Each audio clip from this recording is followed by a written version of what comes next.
കൂട്ടുകാരെ സുഖമാണോ? എല്ലാവർക്കും ഇത്തിരി തിരക്കിലായിപ്പോയി, ക്ഷമിക്കണേ.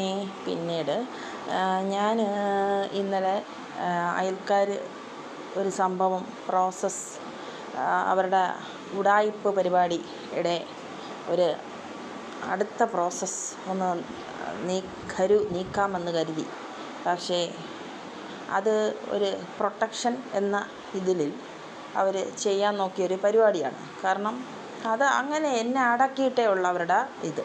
അപ്പോൾ എൻ്റെ കുഞ്ഞ് എന്നിൽ പ്രൊട്ടക്റ്റഡ് അല്ലെന്നും ഈ ലോകമായ CCTV ക്യാമറകളിൽ എൻ്റെ കുഞ്ഞും ഞാനും എങ്ങനെയാണ് ജീവിക്കുന്നതെന്ന് പുറത്ത് പോയാലും എപ്പോഴായാലും മാറോട് ചേർത്ത് വെച്ച് അവനെ നോക്കേണ്ട ഞാൻ മറ്റു കുട്ടികളെയും നോക്കിയിട്ടുള്ള എക്സ്പീരിയൻസ് ഉള്ള ആളായതുകൊണ്ട് എനിക്ക് കുട്ടികളെ വളർത്താൻ അറിയാം.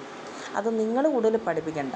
നിങ്ങൾക്ക് എന്തെങ്കിലും നഷ്ടം, നിങ്ങളുടെ മക്കൾ നഷ്ടപ്പെട്ടെങ്കിൽ അത് നിങ്ങളുടെ നോട്ടത്തിൻ്റെ കുറവ് കൊണ്ടാണ്.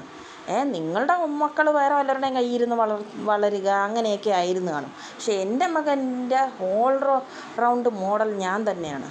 അറിയാം, അത് എനിക്ക് വിധിക്കപ്പെട്ട ദൈവം എനിക്ക് തന്നു. ഞാനത് ഭംഗിയായിട്ട് നിറവേറ്റുന്നുമുണ്ട്.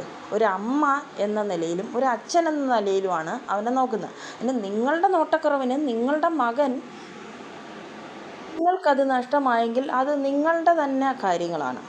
നിങ്ങളുടെ കുറവ് കൊണ്ടാണ്. അല്ലാതെ എൻ്റെ മകനെ കൂടുതൽ 3.5 വയസ്സായ കൊച്ചിന് കൂടുതൽ ഇങ്ങോട്ട് എടുക്കാൻ വരണ്ട. എൻ്റെ മകനെ നോക്കാനും നോട്ടക്കൂലിയും ഫുൾ ഞാൻ തന്നെയാണ്. എനിക്കറിയാം അത് ചെയ്യാനായിട്ട്. അതിന് നിങ്ങൾ എന്നെ തിരിഞ്ഞ് കടിക്കരുത്. അറിയാമോ, നിങ്ങൾ ഇതുവരെ മറ്റേ വശം ചേർന്നും പല വശവും നിങ്ങളുടെ വശങ്ങളൊക്കെ നമുക്ക് ഒരുപാട് അറിയാവുന്ന കാര്യമാണ്. നമ്മൾ പണ്ട് മുതലേ സഹിച്ച് പോയിരുന്നു. പക്ഷേ ഇത്രയും സിറ്റുവേഷൻ നിറഞ്ഞവരാണെന്ന് ഞാൻ അറിഞ്ഞിരുന്നില്ല. അതെനിക്ക് അബദ്ധം പറ്റിപ്പോയി. അതുകൊണ്ടെന്ന് പറഞ്ഞാൽ നിങ്ങളുടെ ഈ എന്നോടുള്ള അതിൻ്റെ കൂട്ടത്തിൽ കൂട്ടുകാരെ ഇപ്പുറത്ത് താമസിച്ചിരുന്നു. ഇപ്പോൾ അവളുടെ വീട്ടിലാണ് താമസിക്കുന്നത്. ഇപ്പുറത്ത് നോട്ടക്കൂലി, അതായത് തൊട്ടിപ്പുറത്ത് കിടക്കുന്ന ഒരുത്തിയും വളരെ നല്ല സിറ്റുവേഷനാണ് എനിക്ക് വരുത്തിയത്. ഞാൻ പഴയ വീഡിയോസ് എടുത്ത് നോക്കുമ്പോൾ അറിയാം. എന്നിട്ട് ആൾ കളിക്കുകയാണ്. ഇവരുമായിട്ട് ഒത്തു കളിക്കുക തന്നെയായിരുന്നു. ഇവരുടെയൊക്കെ അന്ത്യദിനങ്ങൾ എൻ്റെ മുമ്പിൽ തന്നെ ആയിരിക്കുമല്ലോ. ഒരു സ്ക്രൂ ദൈവം ഒന്ന് മുറുക്കിയതാണ്. കാരണം ഒത്തിരി അഴിഞ്ഞാട്ടം കാണിച്ചിരുന്നു. അതിനാൽ മാത്രമാണ് അങ്ങനെ ഒരു ഇത് ദൈവം തന്നത്. പക്ഷേ ഇനിയും നിങ്ങൾക്ക് കഴിഞ്ഞു പോയിട്ടില്ല. കാരണം ഒരു നീറുന്ന ഹൃദയങ്ങളെ ആർക്കും വേദനിപ്പിക്കാൻ ഉള്ളൊരധികാരമില്ല. പക്ഷേ നിങ്ങളത് മുതലെടുത്തുകൊണ്ട് ചെയ്യാൻ പാടില്ലായിരുന്നു. പക്ഷെ ചെയ്തതിന് ദൈവം കൂലി സഹിതം തരുന്നതായിരിക്കും. ശരിക്കും ശപിക്കുക എന്നല്ല, എൻ്റെ ശാപം മനസ്സിന്നേ വന്നല്ലോ. എൻ്റെ കണ്ണുനീരിൻ്റെ നിങ്ങൾക്കുണ്ട്, ഇല്ലയെന്ന് പറയാൻ പറ്റത്തില്ല. ഇനി ഏത് ഗംഗാനദി നിങ്ങൾ പോയി കുളിച്ചാലും അതൊരിക്കലും പോകുന്ന കാര്യമല്ല. പിന്നെ എൻ്റെ മകൻ എന്നിൽ സുരക്ഷിതമല്ലെന്നും ഒരൊറ്റ ആൾക്കാർ പറയത്തില്ല. ആരോടെങ്കിലും അന്വേഷിച്ച് നോക്ക്, എവിടെയെങ്കിലും നിയമ നടപടിയുള്ള എവിടെയെങ്കിലും അന്വേഷിച്ച് നോക്ക്.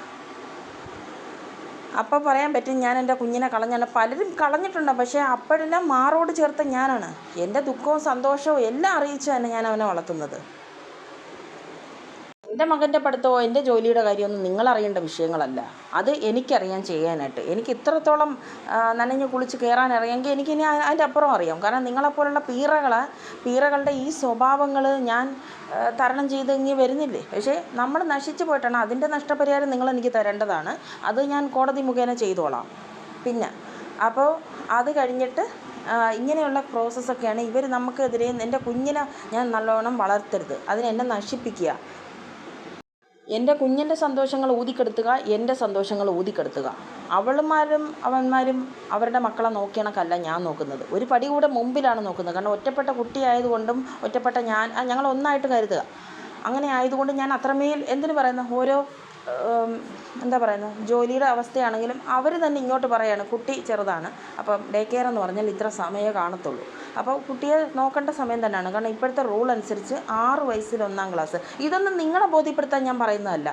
ഞാൻ ഇത് സമൂഹത്തിന് മുൻപിൽ പറയുന്നൊരു കാര്യമാണ്, അറിയാമോ. അല്ലാതെ ഞാനിങ്ങനെ എന്നും പറഞ്ഞ് ചുമ്മാ നടന്നങ്ങ് പോകുമല്ല. അത് മാത്രം കരുതിയാൽ മതി. എനിക്ക് വെൽ പ്ലാൻഡ് ആയിട്ടാണ് ഞാൻ പോണത്.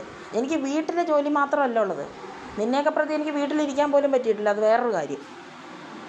കാരണം നിൻ്റെയൊക്കെ ഭരണമായിരുന്നല്ലോ അതിനകത്ത്. എന്തിന് വല്ലവൻ്റെയും കാര്യത്തിൽ നിന്നോടൊക്കെ എന്തെങ്കിലും ബന്ധമുണ്ടോ? നീയൊക്കെ ക്രൂരത കാണിക്കാൻ തുടങ്ങിയെന്ന് അറിഞ്ഞപ്പോൾ തൊട്ട് ഞാൻ വെട്ടിവിട്ടു. ഞാൻ എൻ്റെ ലൈഫ് സ്റ്റൈലിലാണ്. പോകുന്നത്. എൻ്റെ ലൈഫ് സ്റ്റൈലിൽ അന്തസ്സായിട്ട് മുന്നോട്ട് പോകുന്നത്. അവിടെ എല്ലാം പൊട്ടലും ചീറ്റലും ഉണ്ടാക്കി ലാസ്റ്റ് കയറി കളിച്ചത് നിയമക്കാരുടെ വശത്തിൽ. നിയമക്കാരെന്തായാലും മനസ്സിലാക്കാതെ ഓടിച്ചാടി വരണ്ട്, അതെന്തായാലും അതിൻ്റെ വഴി അവർക്ക് ദൈവം മനസ്സിലാക്കി കൊടുത്തോളും. അത് വേറൊരു വശം. പക്ഷേ ഈ പറഞ്ഞതിന് ഞാൻ കൊച്ചിൽ പ്രൊട്ടക്റ്റഡ് അല്ലെന്നും എല്ലാ രീതിയിൽ പറഞ്ഞതിന് ദൈവകോപം തീർച്ചയായിട്ടും ഉണ്ടാകും. കാരണം നിൻ്റെയൊക്കെ മക്കളുടെ കാര്യങ്ങളൊന്നും ആയില്ലല്ലോ. എന്തെങ്കിലും ഒന്ന് എണ്ണി പറയാൻ പറ്റുമോ നല്ലത് വന്നായിരുന്നെന്ന്? ഒന്നും പറയാൻ പറ്റത്തില്ല. അതുകൊണ്ട് ഇനിയും നഷ്ടങ്ങൾ മേടിച്ച് വയ്ക്കാതെ മുന്നോട്ട് പോകുക. എൻ്റെ കൊച്ച് എന്നിൽ സേഫ് അല്ലെന്ന് പറഞ്ഞ് വരുത്തിയതിന് ദൈവം തീർച്ചയായിട്ടും നിങ്ങളെ കോപിക്കാതെ നിങ്ങളെ എങ്ങ് സ്നേഹിക്കുമെന്ന് കരുതിയോ. ഈ അണയാനിരിക്കുന്ന തീ ആളിക്കത്തും. ഇപ്പം നിങ്ങൾ ആളിക്കത്തിക്കോളൂ, കുഴപ്പമില്ല. ഇനിയും കളിച്ചോളൂ, ഒരു കുഴപ്പമില്ല കേട്ടോ. Best wishes.